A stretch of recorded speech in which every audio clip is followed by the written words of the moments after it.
তো জান্নাতে যারা যাবে তাদের জন্য আল্লাহ তাআলা 4 ধরনের সারাবান তাহুরা রাখবে। সুবহানাল্লাহ কইবেন না? 1 নাম্বার মিনারেল ওয়াটার, মিনারেল ওয়াটারের ঝর্ণা, আপনি ওখান থেকে দেদারসে পান করবেন। নাম্বার 2 দুধের ঝর্ণা, দুধের ঝর্ণা, ফ্রেশ মিল্ক এর ঝর্ণা থাকবে। নাম্বার 3 মধুর ঝর্ণা, মধু খাবেন বেশি বেশি, মধুর মধ্যেও শিফা আছে। এই কোরআনে 2টা জিনিসের ক্ষেত্রে আল্লাহ উল্লেখ করেছেন শেফা। এক হচ্ছে কোরআন, কোরআনটা নিজেই শেফা, সুবহানাল্লাহ।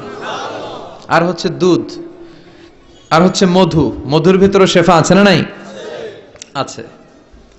তো বিশুদ্ধ পানির ঝর্ণা, দুধের ঝর্ণা, মধুর ঝর্ণা, আরেকটা থাকবে মদের ঝর্ণা। সুবহানাল্লাহ বাড়িতে গিয়ে বলেন। দুনিয়াতে মদ খাওয়া হারাম করছে কে? আর ওই আল্লাহ জান্নাতে আপনাদেরকে মদ খাওয়াবে। বোতলের মদও আছে, এটার নাম রাহিকুম মাখতুম, সিলড ওয়াইন। মিজাজুহা কাফুরা, কর্পূরের ফ্লেভার থাকবে। মিজাজুহু মিন তাসনিম, তাসনিমের ফ্লেভার থাকবে। মিজাজুহা জানজাবিলা, জিঞ্জার ফ্লেভার, আদার ফ্লেভার থাকবে। সুবহানাল্লাহ পড়েন। কিন্তু ওই মদ খেলে মুখে দুর্গন্ধ হবে না, মাথায় মাতলামি আসবে না। আল্লাহু আকবার। কারণ ওই মদটা জান্নাতের যে সুন্দর সুন্দর সুঘ্রাণওয়ালা গাছ আছে, ফুল আছে, ওই ফুলের নির্যাস থেকে আল্লাহ বানাবেন। সুবহানাল্লাহ পড়েন। তো এজন্য এই 4 ধরনের সুপেয় পানি আল্লাহ তাআলা জান্নাতীদের জন্য রাখবেন। এর চেয়ে দামি একটা পানি রাখবেন, ওইটার নাম হচ্ছে আল কাউসার। কি নাম? পড়েন, ইন্না আ'তাইনাকাল কাউসার ফাসাল্লি লিরাব্বিকা ওয়ানহার ইন্না শানিআকা হুয়াল আবতার। সুবহানাল্লাহ। কাউসারের একটা ঝর্ণা থাকবে। এই কাউসারের পানি আহলা মিনাল আসাল, হাউজে কাউসারের পানি মধুর চেয়েও মিষ্টি। আবিয়াদু মিনাল লাবান, দুধের চেয়েও সাদা। আবরাদু মিনাস সালজ, বরফের চেয়েও ঠান্ডা। এক ঢোক যে খাবে চিরকালের জন্য তৃষ্ণা মিটে যাবে। এই সবগুলো যেন আল্লাহ আমরা পান করতে পারি। আরো জোরে পড়েন আমিন। জান্নাত এমন জায়গা, যে জায়গায় শুধু শান্তি আর শান্তি। জান্নাতে অশান্তি আছে? মারামারি, কাটাকাটি, কিলাকিলি, হরতাল, টেনশন, ব্যারাম আছে কি? আরাম। জান্নাতে আছে কি? নাই কি? ব্যারাম। আরামের জায়গা, কোনো টেনশন নাই। জান্নাতের ভিতরে রোদ নাই, বৃষ্টি নাই, ভূমিকম্প আছে? দুনিয়াতে ভূমিকম্পের টেনশন হয় না? বন্যা আছে জান্নাতে? পুলিশের দৌড়ানি, র্যাবের দৌড়ানি আছে? বাড়ি ভাড়ার টেনশন, বিদ্যুৎ বিল, গ্যাসের বিল, ঘুমে ধরে না আমাদের, ঠিক কি না? জান্নাতে কোনো টেনশন নাই। জান্নাত হচ্ছে আরামের জায়গা। আপনারা যারা যাবেন জান্নাতে 60 হাত লম্বা হয়ে ঢুকবেন। আহলুল জান্নাতে জুরদা ওয়া মুরদা, জান্নাতীরা হবে পশমবিহীন। এই যে দুনিয়াতে দাড়ি রাখা ওয়াজিব বা সুন্নাতে মুআক্কাদা, কিন্তু জান্নাতীদের গালে কোনো দাড়ি থাকবে না, মোজ থাকবে না, গায়ে পশম থাকবে না। আবনাউ সালাসিন ওয়া সালাসিন, সব জান্নাতি পুরুষরা হবে 33 বছরের তাগড়া যুবক। আল্লাহ, এখানে যেমনি আমরা একত্রিত হলাম, তোমার জান্নাতেও যেন আমরা একত্রিত হতে পারি, তুমি তৌফিক দাও। আর জোরে পড়েন আমিন।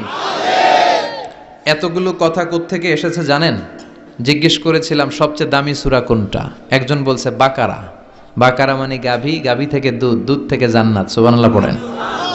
কোরআনের কথা শেষ হতে চায় না, ইন্টার রিলেটেড, তাই না? একটার সাথে আরেকটা মিলে থাকে। খেয়াল রাখবেন, আল্লাহর কথা রাসূলের কথায় কোনো ফাঁক ফোকর নাই, আছে? এজন্য এই দুইজনের কথাই আমরা মানব। বিদায় হজের ভাষণে বিশ্বনবী বলেছিলেন, লাকাদ তারাকতু ফীকুম আমরাইন লান তাদিল্লু মা তামাসসাকতুম বিহিমা কিতাবাল্লাহ ওয়া সুন্নাতা রাসূলি। আমি তো চলে যাব, রেখে যাব দুটো জিনিস, যদি দুটো জিনিসকে মেনে চলো কখনো বিভ্রান্ত হবে না। একটা হচ্ছে আল্লাহর কিতাব, আর একটা হচ্ছে বিশ্বনবীর সুন্নাত। এই দুইটা আমরা আঁকড়ে ধরবো। রাজি আছেন তো? পৃথিবী যেদিকে যাক, আমি থাকবো দুইটা নিয়ে, ইনশাআল্লাহ। পড়েন। কোরআনের সবচেয়ে দামি সূরা কোনটা বলেন? ফাতিহা। কিছু বলতেছে ফাতিহা, পিছনের ভাইরা কি বলবেন? হ্যাঁ, ইয়াসিন। আর আচ্ছা, এবার বলেন, আমি সহজ করে দিই, বলেন কোন সূরা না পড়লে নামাজ হয় না? এবার ক্লু পাইছি। এবার ক্লু পেয়েছে। এই সূরা ছাড়া নামাজ হয় না, আমি যদি পড়াই হবে না, এই মসজিদের ইমাম সাহেব পড়াইলে হবে না, কিন্তু বাইতুল মুকাররমের খতিব পড়াইলে আবার হবে। হবে না? শায়েখ আব্দুর রহমান সুদাইস পড়ালে তো হবেই।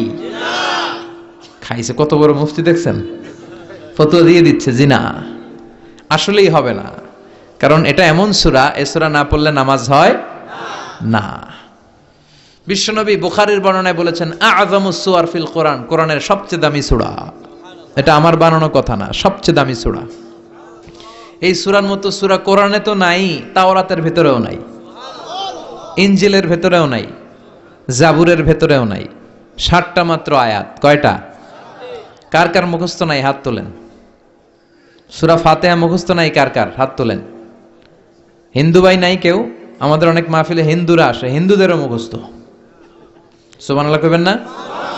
এই দেশের অনেক হিন্দুরা কালেমা পড়ে জানেন, বিশেষ করে তুফানের সময় আরো বেশি পড়ে। কক্সবাজারে যখন জলোচ্ছ্বাস হয় তখন মহেশখালীতে যে বৌদ্ধ মন্দির আছে, স্বর্ণ মন্দির, ওই বৌদ্ধ মন্দিরের গৌতম বুদ্ধের যারা অনুসারী তারা নিচে নেমে আসে তুফান দেখে আর বলে লা ইলাহা।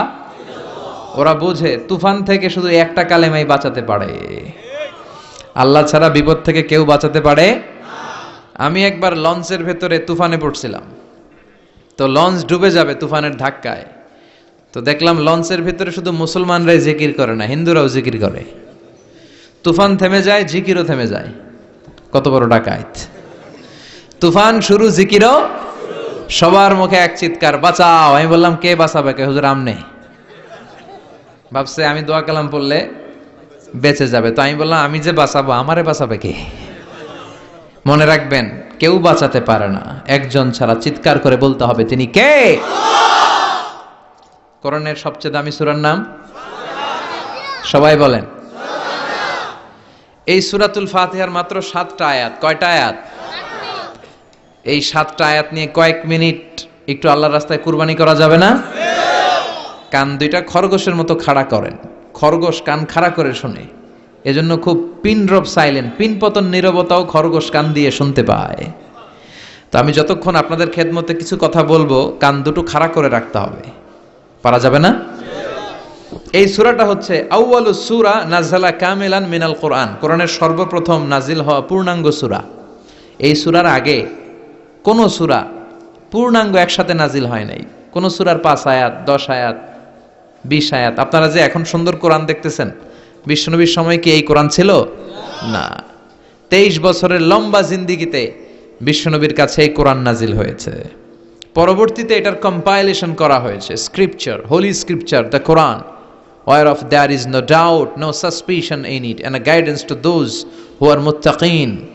এটা এমন বই যেটাতে আল্লাহ কোনো ভুল রাখে নাই, মুত্তাকিনদের জন্য এটা পথ নির্দেশিকা হিসেবে আল্লাহ পাঠিয়েছে। পড়েন সুবহানাল্লাহ। তো সূরাতুল ফাতিহার আগে অনেক সূরা নাজিল হয়েছে, কিন্তু একটু একটু করে, পুরোটা একসাথে না। এই সূরাটা পুরোটা একসাথে সর্বপ্রথম নাজিল হয়েছে। এজন্য এই সূরাটারে আবার বলে ফাতিহাতুল কিতাব, মানে preface of the book, introductory সূরা। কোরআনটা খুললেই সর্বপ্রথম আপনার নজরে যে সূরাটা পড়বে, সূরাটার নাম সবাই বলেন সূরাতুল ফাতিহা।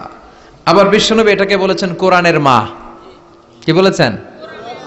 চমৎকার একটা ইনফরমেশন না? মনে রাখতে হবে। তাহলে কোরআনের মায়ের নাম কি? মনে থাকবে? বলেন তো, সকল পৃথিবীর সব শহরের জনপদের মায়ের নাম কি? মাক্কাতুল মুকাররমা।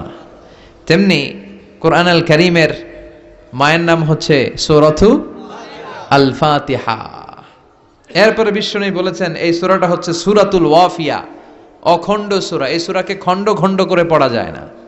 কেউ প্রথম রাকাতে সূরাতুল ফাতিহার অর্ধেক, দ্বিতীয় রাকাতে বাকি অর্ধেক যে পড়ছে হইছে, কিন্তু কেউ প্রথম রাকাতে সূরা আর রহমানের 10 আয়াত, পরের রাকাতে বাকি 10 আয়াত। কোনো সমস্যা আছে? সমস্যা নাই। তার মানে এই সূরার নাম সূরাতুল ওয়াফিয়া, অখণ্ড সূরা। মানে এই সূরাকে খণ্ড খণ্ড করে পড়া যায় না, পড়লে পুরোটাই পড়তে হয়। সুবহানাল্লাহ পড়েন। আবার এই সূরার আরেকটা নাম হচ্ছে সূরাতুদ দুআ, দোয়ার সূরা। কিসের সূরা? কেমন করে আল্লাহর কাছে প্রার্থনা করতে হয়, দোয়া করতে হয়, ফরিয়াদ করতে হয়, সে কথা এই সূরার ভেতরে আছে না নাই? কারণ এই সূরাতে আমরা প্রতিদিন একটা দোয়া করি, ইহদিনাস সিরাতাল, মানে কি আল্লাহ আমাকে সরল সঠিক পথ দেখাও। আমাদেরকে পথ দেখায় কে? চিল্লায় বলেন। আমি যদি কোনো দিন পথে ভুলে যাই, হাত ছানি দিয়ে কাছে নিও, মমতার বন্ধনে আমায় বেঁধে সব ভুল ক্ষমা করে দিও। আমি যদি কোনো দিন পথে ভুলে যাই, হাত ছানি দিয়ে কাছে নিও, মমতার বন্ধনে আমায় বেঁধে সব ভুল ক্ষমা করে দিও। পড়ে না আমিন। আমরা যদি পথ ভুলে যাই, আমাদের পথ দেখায় কে? এজন্য এই সূরাটার নাম সূরাতুদ দুআ, প্রার্থনার সূরা। কেমন করে আল্লাহর কাছে প্রার্থনা করতে হয় এই সূরার ভেতরে আছে না নাই? এরপরে এই সূরার নাম হচ্ছে সূরাতুস সালাত, নামাজের সূরা। কিসের সূরা? সব সূরা ছাড়া নামাজ হয়, সূরাতুল ফাতিহা ছাড়া নামাজ হয়? বিশ্বনবী বললেন, লা সালাতা লিমান লাম ইয়াকরা বিফাতিহাতিল কিতাব। যে সূরা ফাতিহা তার নামাজে পড়ে না, তার নামাজ আল্লাহর দরবারে কবুল হয় না। এরপরে বিশ্বনবী বলেছেন এই সূরার নাম সূরাতুশ শিফা। সূরাতুশ শিফা, শেফার সূরা, আরোগ্য লাভ করার সূরা। অসুস্থ ব্যক্তির গায়ে এই সূরা পড়ে ফু দিলে সুস্থ করবে কে? বিশ্বাস হয়? বিশ্বাস হইতে হবে, ঈমান থাকতে হবে। ঈমান যদি পাক্কা হয় তাইলে কাজ করবে, তা না হইলে কাজ করবে না। অনেকে বলে, হুজুর আমি তো কত সূরা ফাতিহা পড়ে ফু দিলাম, কই আমার পেটে ব্যথা তো ভালো হয় না।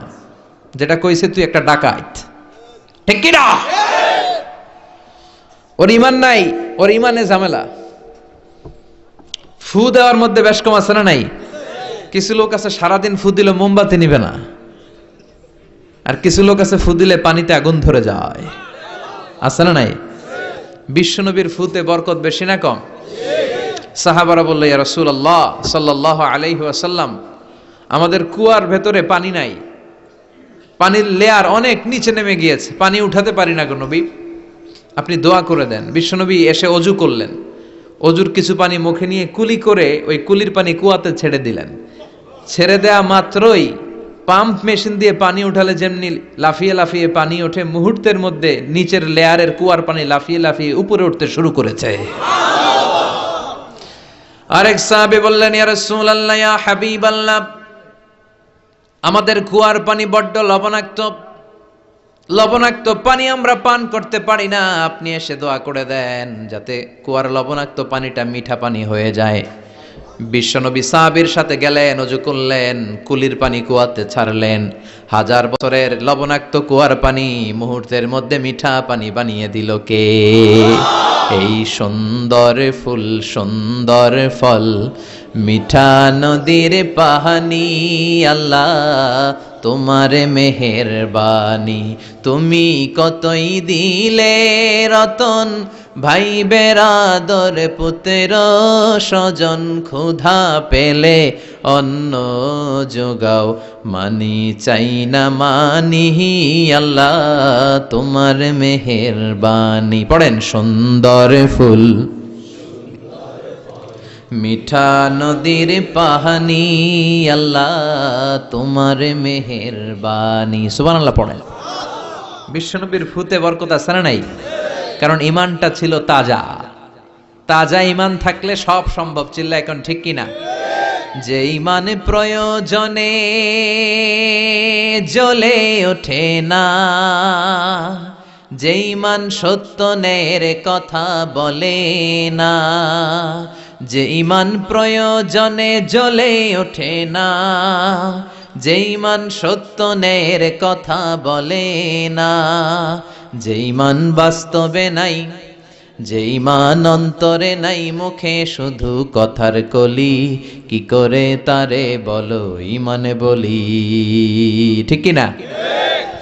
কি করে তারে বলো ঈমানে বলি, কি করে তারে বলো ঈমানে বলি। যে ঈমান দিন কায়েমের আন্দোলনের ধার ধারে না, যে ঈমান লেবাসধারী কোরআন হাদিস তাও পড়ে না, যে ঈমান খাজার নামে মাজার গড়ে ফুলুস কামায়, আছে না নাই? যে ঈমান শিরকিয়াতের আমল করে ভীত না হয়, যে ঈমান ইমানে ভুলে নাস্তিকতার মঞ্চে ওঠে, আছে না নাই?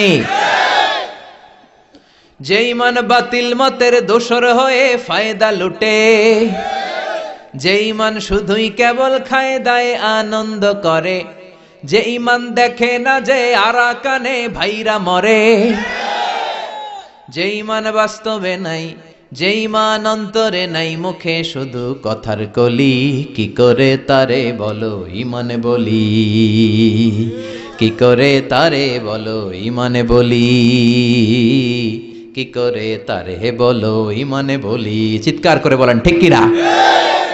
তার মানে ঈমান ঈমানে পার্থক্য আছে না নাই? আমরা পাক্কা ঈমানদার হতে চাই, আমরা পরিপূর্ণ মুমিন হতে চাই। যে ঈমান ছিল আবু বকরের অন্তরে, যে ঈমান ছিল ওমরে ফারুকের অন্তরে, আল্লাহ তুমি কবুল করো। তাহলে এই সূরা এমন সূরা যে সূরা পরে ফু দিলে অসুস্থরে সুস্থ করে দেয় কে? বিশ্বাস হয়? ঈমান আছে তো? গন্ডগোল নাই তো? ফু দিলে সুস্থ হয়ে যাবে। সূরাতুশ শিফা। নিজেই নিজেকে রুকিয়া করবেন, তাবিজ ঝুলাবেন না। তাবিজ ঝুলাতে বিশ্বনবী নিষেধ করেছেন। যে তাবিজ ঝুলায় আল্লাহ তাআলা ওই তাবিজের উপর তাকে ন্যস্ত করে দেয় আর বলে আমার রহমত তোর থেকে তুলে নিলাম, দেখি তোরে কে বাঁচায়। এজন্য আজ থেকে তাবিজ যা আছে ছিঁড়ে ফেলবেন। তবে কিছু কিছু স্কলাররা বলেছে ছোট বাচ্চা যারা নিজেরা এখনো আয়াতুল কুরসি পড়ে সূরা ফাতিহা পড়ে নিজেদেরকে ফু দিতে পারে না, মা বাবা কতক্ষণ ফু দিবে? 2 বছরের বাচ্চা, 1 বছরের বাচ্চা, মা বাবা যখন ফু দেয় জিন পড়ি এসে ডিস্টার্ব করে না। মা যখন রান্নাঘরে যায় ছোট বাচ্চাটারা এসে ডিস্টার্ব করে, আছে না নাই? তো এই ছোট বাচ্চা নিজে সূরা ফাতিহা পড়ে ফু দেওয়ার আগ পর্যন্ত, নিজে আয়াতুল কুরসি শিখে নিজেকে ঝাড়ফুঁক শিখার আগ পর্যন্ত ওই বাচ্চাদেরকে ফর দ্য সার্টেন পিরিয়ড, ক্ষণিক সময়ের জন্য তাবিজ দেয়া যাবে। অনেক মূর্খরা এগুলো বুঝতে চায় না। আমার এক আলোচনা নিয়ে অনেক জায়গায় তোলপাড় যে আজহারী সাহেব তাবিজের পক্ষে কথা বলেছে, ছোট বাচ্চাদের তাবিজের কথা বলেছে। কই পেয়েছে দলিল? ওরা পড়ে নাই। জান্নেওয়ালার উপরও জান্নেওয়ালা আছে, খেয়াল রাখতে হবে। আবুন নওয়াসের কবিতা, ওয়াকুল্লি মাইয়াদ্দাঈ ফিল ইলমি ফালসাফাতান হাবাস্তা শাইআন ওয়া গাবাত আনকা আশিয়াউ। তোমার সামনে কেউ যদি দাঁড়িয়ে বলে আমি সব জানি, তুমি বৃদ্ধাঙ্গুলি দেখিয়ে বলো তুমি কিচ্ছু জানো না, তোমার জানার অনেক বাকি। জান্নেওয়ালার উপরও জান্নেওয়ালা আছে। এজন্য স্কলাররা ছোট বাচ্চা যারা নিজেরা রুকিয়া করতে পারে না, মা বাবা রুকিয়া করে ফু দিলে ভালো, মা বাবা চলে গেলে ভূত পেত নিয়ে এসে আসর করে, আছে না নাই? ওই বাচ্চার সিকিউরিটির জন্য কোরআনের আয়াত দিয়ে তাবিজ দেয়া যাবে। কিন্তু ওই বাচ্চা যখন নিজে সূরা ফাতিহা শিখে যাবে, নিজে যখন আয়াতুল কুরসি শিখে যাবে, তখন ওই তাবিজ ছিঁড়ে ফেলতে হবে। কথা বুঝতে পেরেছেন? আল্লাহ সহি সমঝ দান করো। তো তাবিজ যারা পড়েন ছিঁড়ে ফেলবেন আজকে, রাজি আছেন তো? ছিঁড়ে কি করবেন? সূরা ফাতিহা পড়বেন, পড়ে ঝাড়ফুঁক চলবে আজকে থেকে। ঝাড়ফুঁক করা সুন্নাহ। আর তাবিজ দেয়া হচ্ছে বিদআহ, যেটা বিশ্বনবী শেখায় নাই, সাহাবারা শিখায় নাই, ওইটাতে আমরা যাব না। ঝাড়ফুঁক করবেন। আয়াতুল কুরসি পড়লে জিনভূত আসতে পারে? কথা বলেন। সূরা ফাতিহা পড়লে আর অসুস্থতা থাকতে পারে